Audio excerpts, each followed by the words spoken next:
put your hands together and welcome Jamie Mykaela. Woohoo!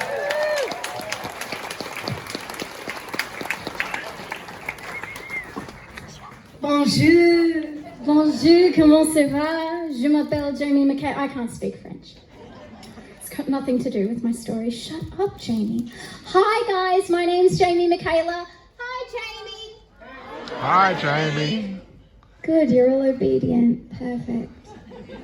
So this is my first time on the Barefaced stage, which is super, super exciting. And I'm going to tell you a story about how I hugged a Spice Girl on national television. Amazing, right? Just wait, the trauma hasn't hit yet. Awesome. All right, so imagine you're me. You're 14 years old, you've just cut off all of your hair, and like, you've just started playing ukulele, and you're cool as fuck. Like, it's like, oh guys, oh you're still watching Disney Channel? I'm listening to Triple J. Yeah, I was a pretentious fuckwit, yeah? Awesome. So, you're 14, you know absolutely nothing about the music industry, and you know what you're gonna do? You're gonna do the only thing that's gonna rocket you to super indie pop stardom. You're gonna audition for a TV talent show. For legality reasons, we're gonna call it the Y Factor. As in, why did I do this to myself? Excellent. So, when you audition for the Y Factor, basically what happens is you go to the Perth Convention Centre and you're all dressed up, you got your polka dot dress on, you got your like red pixie cut going on, you kind of look like Columbia from Rocky Horror and Psychedelics. It's a good look. She's stuck with it. And so then what you do is you wait in line for about 2 hours. And then you get given a number, because that is all you are. You are merely a number. And then you get called into a room and there are 2 ladies there, right? And you sing your piece, and either they will tell you, thank you so much for coming in, or they will give you a yellow card. Not to toot my own kazoo, but I got a yellow card.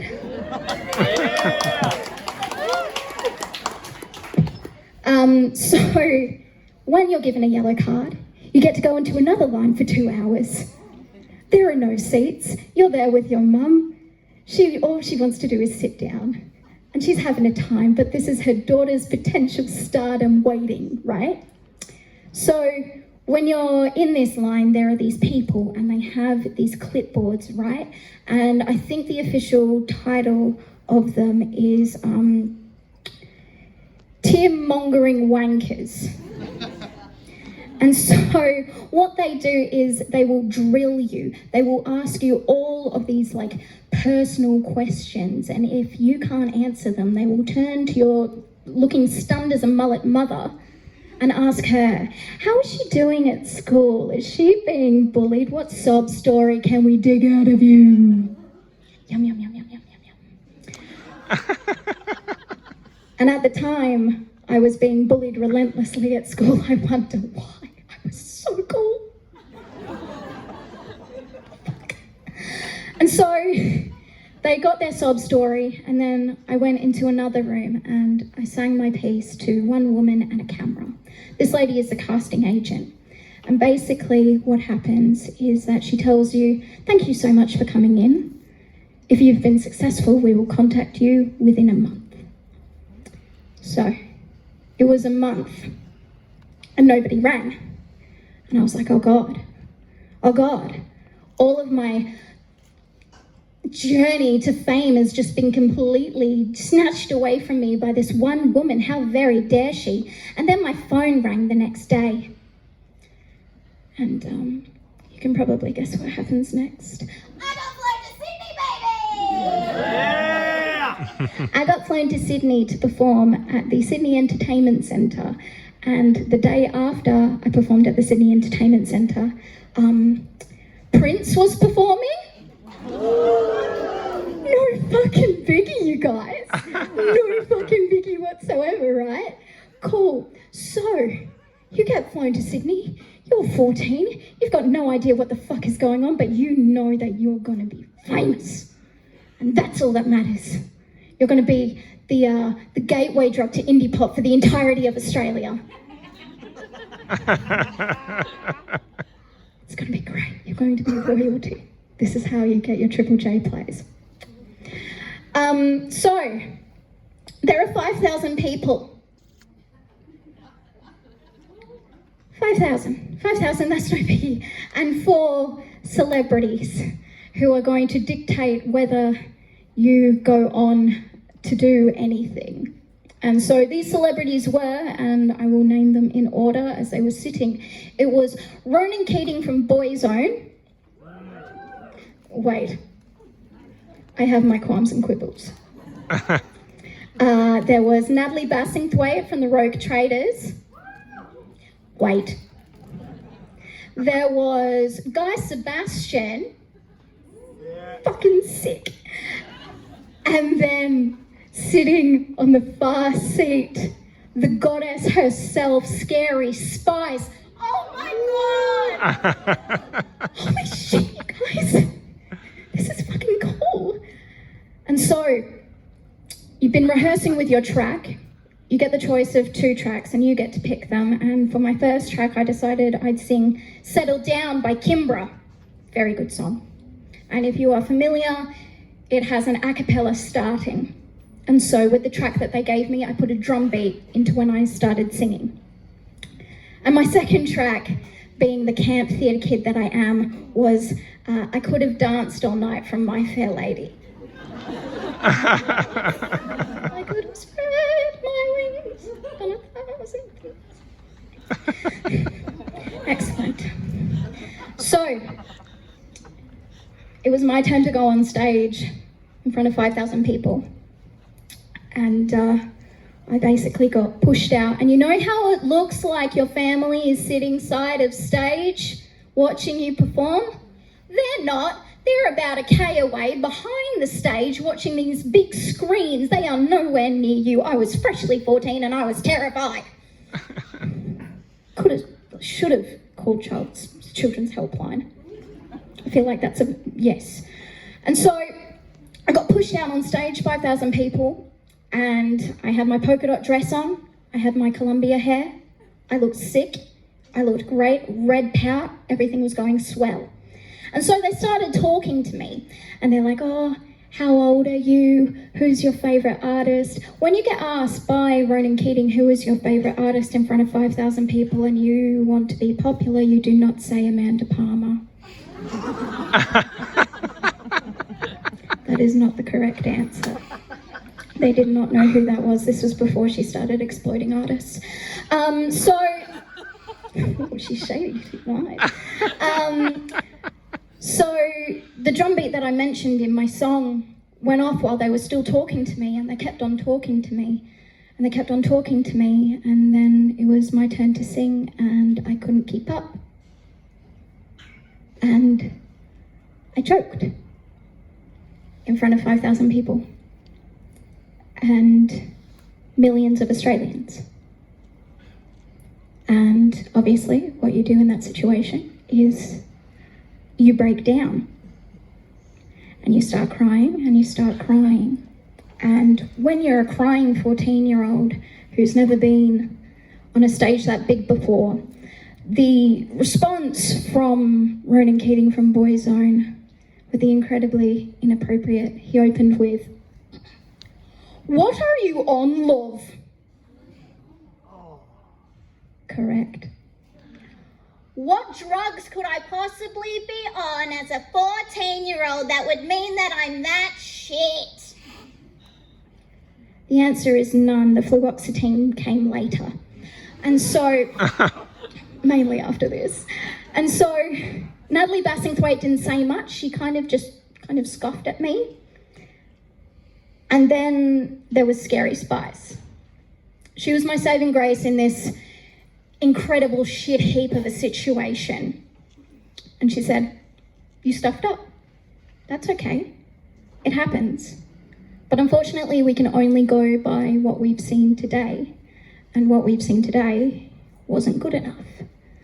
And that little bit of just mercy, I'd say, in front of these 5,000 people was amazing. And she, in her heinous neon green dress, it's not her colour,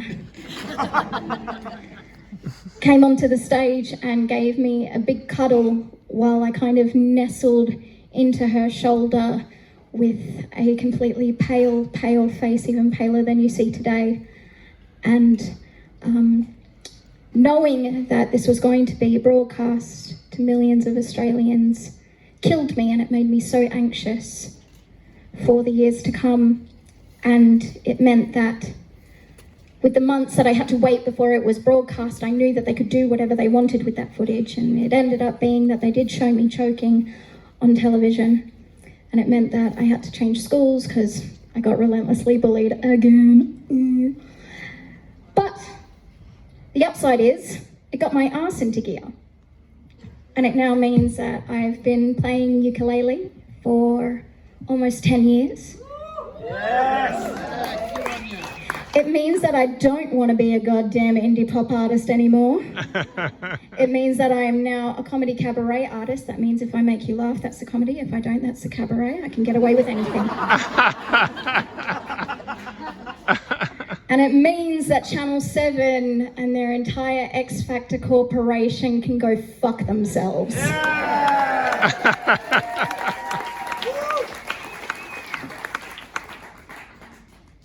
So, who here likes drinking?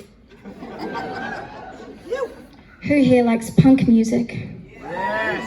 Who here likes enthusiastic consent? I'm eyeing off anyone who didn't yell. This is a song not written by me, but written by the dead Kennedys, because I have range now.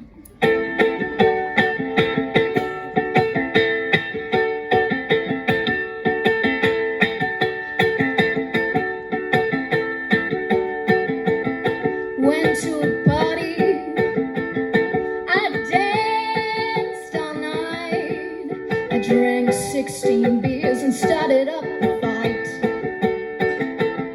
But now I'm jaded, you're shit out of luck. I'm rolling down the stairs, too drunk to fuck. I'm too drunk to fuck. I'm too drunk to fuck, too drunk to fuck. It's all I need right now, too drunk to fuck.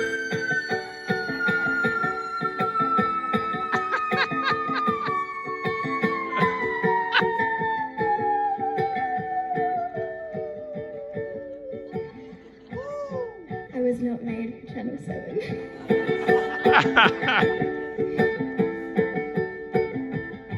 I like your stories. I like your gun. Shooting out car tires sounds like loads and loads of fun.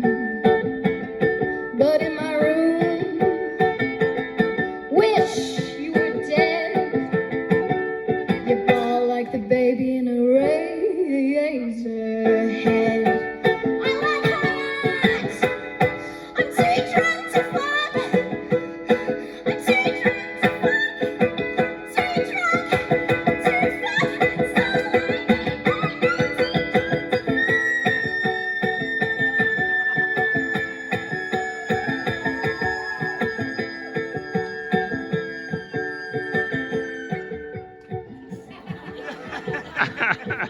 I studied opera for 12 years. This is what I fucking choose to do with it.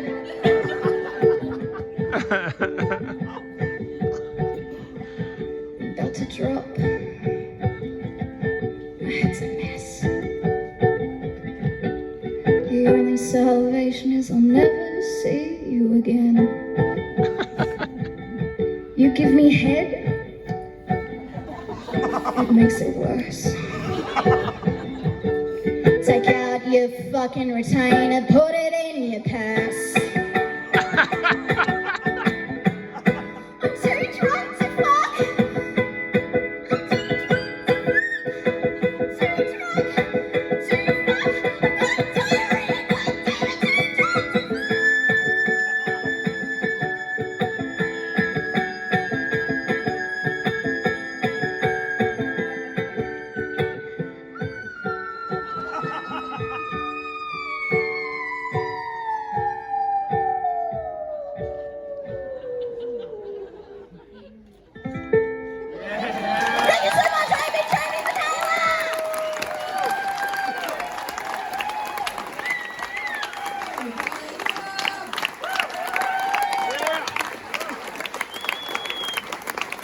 What a way to kick things off. Okay, guys, Jamie's got a fringe show coming up in February next year called Daddy, and you can get tickets now. Oh man, that was a heartbreaking story.